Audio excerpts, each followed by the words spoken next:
Là, je viens de mettre l'ancien contrôleur. Et on voit ce que ça donne, vous allez voir. Voilà. Erreur 1, ce qui signifie courant anormal. Donc l'erreur 1, vous pouvez vous dire courant anormal, c'est le contrôleur. Voilà, c'est que si on lance la gâchette ou la poignée d'accélération, on se rend compte tout de suite du problème. Donc voilà, vous pouvez en être sûr, l'erreur 1, trottinette Sharp. Les deux modèles courant normal, c'est le contrôleur. Yo, nouveau tuto, trottinette Sharp. Donc là, j'ai deux modèles. Aujourd'hui, je vais vous présenter l'erreur 1. L'erreur 1 qui signifie courant anormal. Donc, quand vous avez le cas en général, courant anormal, ça vient probablement du contrôleur. Donc là, j'ai la confirmation que l'erreur 1, courant anormal, vient du contrôleur. Ces enflures de Sharp à qui je posais la question ne sont pas capables de me le dire. Ils sont hyper nuls. Franchement, je vais dû faire mes recherches. Là, je vais chercher le composant. Bien vérifier mes MOSFET ou d'autres composants pour savoir d'où ça peut provenir. Donc là, je vais faire deux tests.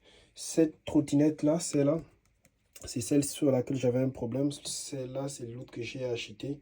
Les contrôleurs sont les mêmes. Hein. L'autre, c'est juste qu'il il est légèrement un peu plus adapté à cette trotte, mais c'est du 36 volts. Donc, quand vous prenez un contrôleur, vous devez avoir les mêmes tensions batterie, même tension contrôleur, même tension moteur. Voilà. Donc, j'ai juste fait... Là, vous voyez, en fait, c'est quasiment la même configuration. C'est pas le même numéro de série, mais en fait, le logiciel permet de commander le même écran. Voilà. Donc, ce que je fais, c'est que là, donc cette trottinette là qui avait un problème. Moi, j'avais testé le moteur, j'avais testé tous les capteurs. Vous voyez dans ma vidéo, je vous ferai éventuellement besoin. Attendez, je vous montre. C'est un peu le bazar. C'est un peu le bazar, c'est un peu le bazar. Donc, vous connaissez ce truc là. Donc, ici, au niveau du moteur main phase, tout était bon. Donc quand j'ai pris les trois phases moteur, c'était bon. Ensuite vous avez à gauche moteur all line.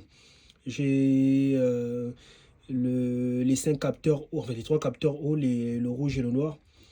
Ensuite j'avais testé les phases du contrôleur. Pour tester les phases du contrôleur, il faut brancher les 3 phases qui viennent du contrôleur, et ensuite il faut brancher les capteurs all qui viennent du contrôleur. Voilà, et ensuite on allumait. Donc quand on allumait, en testant, j'avais le jaune qui ne clignotait pas, ce qui m'indiquait que le contrôleur avait un problème. Alors que le moteur, tout était good, que ce soit les capteurs Hall, comme les... je vais rallumer. Voilà, comme les phases moteur. Donc avant, si vous voulez, ça faisait... Là, j'ai du mal comme je suis tout seul. Je vais essayer de vous la faire. Attendez. Bon.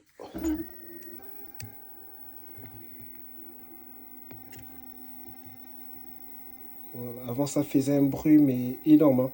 Là, comme j'ai déplacé la gâchette, mais voilà, tout tourne normalement, ce qui n'était pas le cas à la base.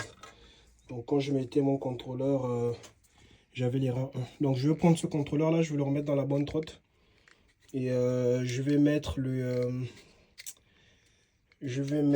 mien, donc l'ancien, et vous allez voir ce qui se passe.